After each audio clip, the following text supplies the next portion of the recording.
Baik teman-teman, kita akan lanjutkan mengerjakan latihan soal tes substantif penguasaan konten untuk materi Bahasa Indonesia PGSD kompetensi profesional. Ya, ini adalah lanjutan dari video sebelumnya yang kita membahas tentang kompetensi pedagogik untuk Bahasa Indonesia PGSD ya.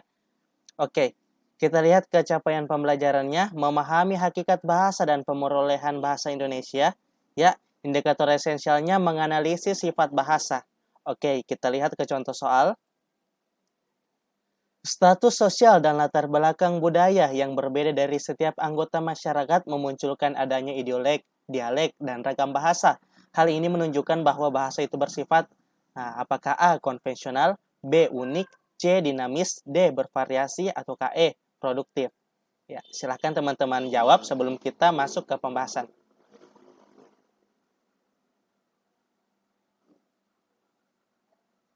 Nah, oke. Setiap anggota masyarakat suatu bahasa biasanya terdiri dari berbagai status sosial dan latar belakang budaya yang tidak sama sehingga bahasa yang digunakan menjadi bervariasi. Ya, ada 3 istilah dalam variasi bahasa yaitu 1 idiolek. Nah, artinya ragam bahasa yang bersifat perorangan ya.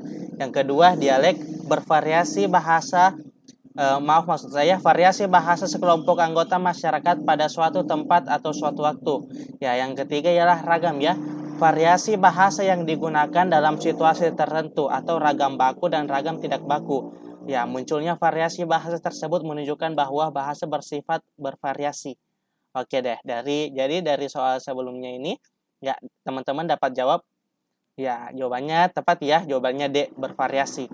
Oke, kita ke capaian pembelajaran berikutnya kita lihat memahami hakikat bahasa dan pemerolehan bahasa Indonesia. Oke, indikator esensialnya ialah menganalisis fungsi bahasa. Oke, kita masuk ke contoh soalnya. Seorang penyair memilih kata-kata tertentu sesuai dengan maksud dan perasaan yang ingin disampaikannya ketika menulis puisi. Ya, fungsi bahasa yang digunakan oleh penyair tersebut adalah ya, apakah A fungsi ekspresi, B fungsi adaptasi, C fungsi informasi, D fungsi integrasi, atau E fungsi kontrol sosial. Ya, maaf ya teman-teman kalau background suaranya itu suara knalpot ya, karena di depan rumah saya ini ada bengkel racing ya. Dan dari tadi pagi saya ingin buat video, tapi nggak berhenti ya motornya, jadi kita buat saja sekarang. Oke, kita lanjut. Apakah teman-teman sudah jawab?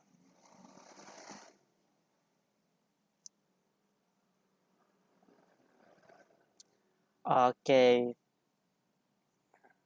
Teman-teman pasti menjawabnya dengan tepat ya. Kita lihat ke pembahasan. Ya. Sebagai alat komunikasi, bahasa mempunyai fungsi sebagai berikut. Pertama, fungsi informasi. Bahasa berfungsi untuk menyampaikan informasi timbal balik antara anggota keluarga maupun anggota masyarakat. Dua, fungsi ekspresi diri. Menyalurkan perasaan, sikap, gagasan, emosi, atau tekanan-tekanan pembicara. Nah, ya. Yang ketiga, fungsi adaptasi dan integrasi. Menyesuaikan dan membaurkan diri dengan anggota masyarakat. Yang keempat, fungsi kontrol sosial berfungsi mempengaruhi sikap dan pendapat orang lain. Oleh karena itu, ketika penyair memilih kata-kata yang sesuai dengan maksud dan perasaannya, tergolong ke dalam pemakaian bahasa yang memiliki fungsi ekspresi. Ya, jawabannya A ya teman-teman. Oke, kita lihat ke kompetensi profesional selanjutnya. Capaian pembelajarannya ialah memahami hakikat bahasa dan pemerolehan bahasa Indonesia. Ya, indikator esensialnya mengidentifikasi pemerolehan bahasa. Oke, kita lihat contoh soalnya ya. Ani, peserta didik kelas 3 SD, sudah bisa berbicara dengan lancar dengan jumlah kata bisa sampai 12 kata dalam satu kalimat. Ani juga sudah dapat memahami penjelasan guru di kelas, sehingga mampu mengikuti pelajaran dengan baik. Hal ini menunjukkan bahwa Ani berada pada fase apakah A. pragmatik, B. semantik, C. sintaksis, D. morfologis, E. fonologis. Ya, jadi semua materi ini tentu kita telah pelajari ya teman-teman waktu mata kuliah Bahasa Indonesia ya, waktu S1. Nah, kita tinggal mengingat-mengingat saja. Oke, apakah teman-teman sudah menjawabnya?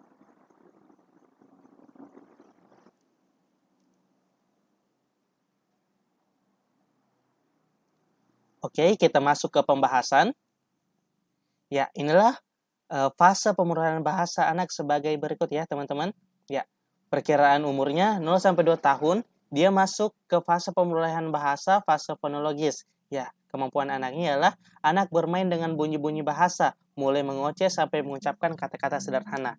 Ya, sedangkan perkiraan umur 2-7 tahun, fase pemurahan bahasa anak sudah masuki fase sintaksis. Ya, anak menunjukkan kesadaran gramatis berbicara menggunakan kalimat. Ya, sedangkan untuk perkiraan umur 7-11 tahun, fase pemurahan bahasa anak sudah masuk ke fase semantik, yakni anak dapat membedakan kata sebagai simbol dan memahami konsep yang terkandung dalam kata. Oke, Ani anak berusia 9 tahun. Oh loh, kok 9 tahun padahal di soal kan tidak ada yang menyatakan bahwa Ani berusia 9 tahun. Oke, kita lihat soalnya ya. Ya, Ani peserta didik kelas 3 SD. Ya, jadi umumnya peserta didik yang kelas 3 SD itu ya berusia ya 9 tahun. Jadi di sini dapat kita lihat bahwa Ani sudah dapat berbicara dengan lancar dengan jumlah kata bisa sampai 12 kata dalam satu kalimat. Juga dapat memahami konsep yang terkandung dalam kata-kata yang disampaikan guru. Oleh karena itu, ya Ani berada pada fase semantik ya teman-teman. Kita ke kompetensi profesional selanjutnya, menguasai dasar-dasar dan kaidah bahasa Indonesia sebagai rujukan penggunaan bahasa Indonesia yang baik dan benar. Oke, indikator esensialnya ialah mengidentifikasi fonem bahasa Indonesia. Oke, kita lihat contoh soalnya teman-teman. Kata nyanyian terdiri atas berapa fonem teman-teman? Apakah A 8, B 6, C 6 fonem? Ya, yang beda ya. Kemudian apakah D 4 fonem ataukah E 3 fonem? Oke, teman-teman sudah bisa menjawabnya.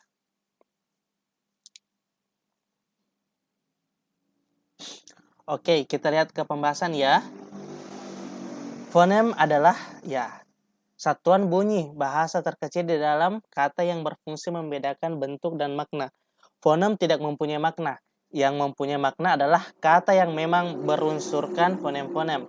Oke, jadi kata nyanyian mengandung unsur fonem. Ya, ada 6 ya. Ya, jawabannya C ya. Selamat untuk menjawab betul ya. Oke, kita ke kompetensi profesional selanjutnya. Capaian pembelajarannya ialah menguasai dasar-dasar dan kaidah bahasa Indonesia sebagai rujukan penggunaan bahasa Indonesia yang baik dan benar. Oke, sedangkan untuk indikator esensialnya, mengidentifikasi suku kata. Oke. Oke, kita lihat contoh soalnya. Pemenggalan kata transmigrasi yang paling tepat adalah, ya, teman-teman dapat lihat opsi A sampai dengan opsi E. Menurut teman-teman jawabannya apa?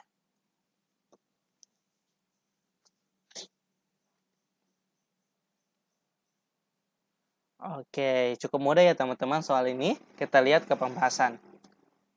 Ya, kata dalam bahasa Indonesia dibentuk dari gabungan bermacam-macam suku kata. Dalam bahasa Indonesia, struktur suku kata yang membentuk kosakata terdiri atas ya. V di sini artinya vokal ya teman-teman, sedangkan untuk konsonan di sini K di sini konsonan ya teman-teman. Oke. Jadi kata transmigrasi mempunyai unsur kata suku kata transmigrasi. Oke, teman-teman ya. Oke, kita lihat yang manakah trans di sini ya. Berarti konsonannya 2. Ya, konsonannya 2, kemudian huruf vokal di tengah, kemudian konsonan lagi. Ya, berarti ini ya. Ya, yang 11.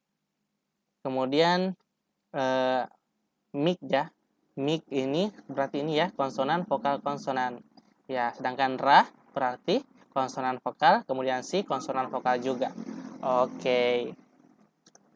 Kemudian kompetensi profesional selanjutnya ialah ya di sini capaian pembelajarannya menguasai dasar-dasar dan kaidah bahasa Indonesia sebagai rujukan penggunaan bahasa Indonesia yang baik dan benar. Oke, indikator esensialnya mengidentifikasi makna kata. Oke, kita lihat ke contoh soalnya. Mantan pejabat itu duduk di meja hijau untuk mempertanggungjawabkan perbuatannya. Meja hijau pada kalimat di atas bermakna ya, apakah A denotatif, B konotatif, C leksikal, D gramatikal, ataukah E asosiatif? Ya. Teman-teman menjawab apa?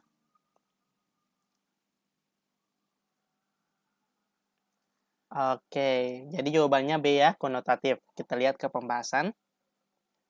Makna denotatif adalah makna dasar, umum, apa adanya, dan tidak mencampuri nilai rasa. Makna konotatif adalah makna yang berupa kiasan atau yang disertai nilai rasa dan kriteria tambahan yang dikenakan pada makna konseptual.